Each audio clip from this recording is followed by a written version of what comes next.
You can hold your emotional breath for a very long time. But when safety finally appears, your whole system knows you can finally exhale. Hi, everyone. I'm Chaya Parkoff, licensed clinical social worker, trauma therapist, coach, speaker, and educator of ancient Jewish wisdom. And this is ParshaRx, mental health prescriptions from the weekly Torah portion. In Parshat Vayigash, we witness one of the most breathtaking emotional releases in the entire Torah. For 22 years, Yosef has carried the weight of betrayal, abandonment, and exile. He has built an identity on top of pain he never had the safety to feel. And like so many of us, he wasn't just holding back tears. He was holding an entire inner system of parts. The young part who was abandoned, the protective part who had to survive in Egypt, and the exile parts that never had a safe space to speak. And then the Torah says, "Velo yachol Yosef lehitapek." Yosef could no longer restrain himself. Rashi says he simply couldn't hold back. Ramban writes that the emotions Yosef had suppressed for decades suddenly surged up. And the Midrash described Yehuda's approach as a force Yosef could not withstand. So what changed?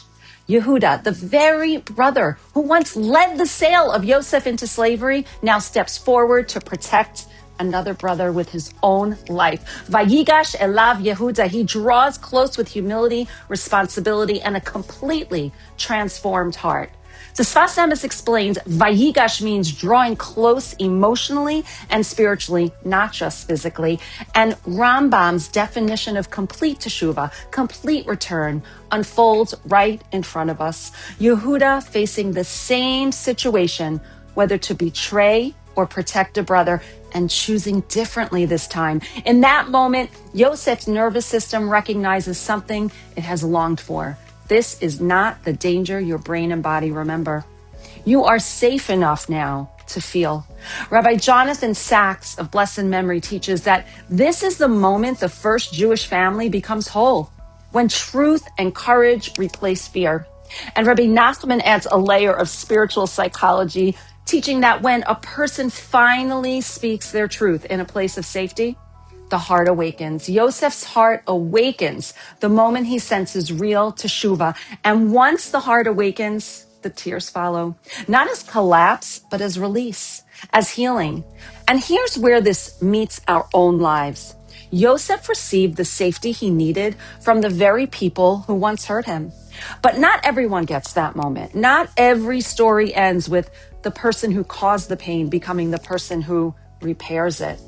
And yet healing is still possible. As my friend and colleague Jackie Glazer says, no matter what, I'm okay. Because safety has many doorways. There is external safety like Yosef received, and there is internal safety. IFS, Internal Family Systems, teaches that even when the people who hurt us cannot show up with safety, we can begin healing by becoming a compassionate witness to our own parts, letting the protective part soften, letting the frightened part speak, and letting our core self bring the calm, clarity, and compassion they've been waiting for. There is relational safety too. The people in our lives who show up with humility, steadiness, and care. This is where 12-step recovery shines, creating connection, community, and fellowship so no one ever feels alone again.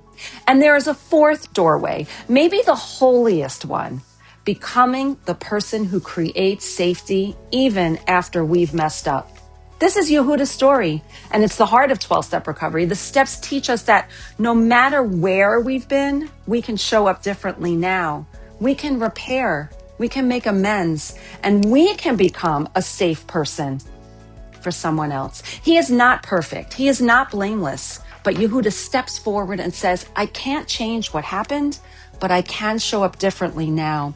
In IFS language, Yehuda becomes the transformed protector. The very part that once acted from fear or shame now steps forward to heal and to lead.